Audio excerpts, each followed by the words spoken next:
உன் வலது காலை எடுத்து வைத்து வா வா.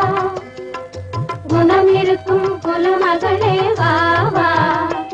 தமிழ் கோவில் வாசல் திறந்து வைத்தோம் வா வா. மணமகளே மருமகளே வா வா.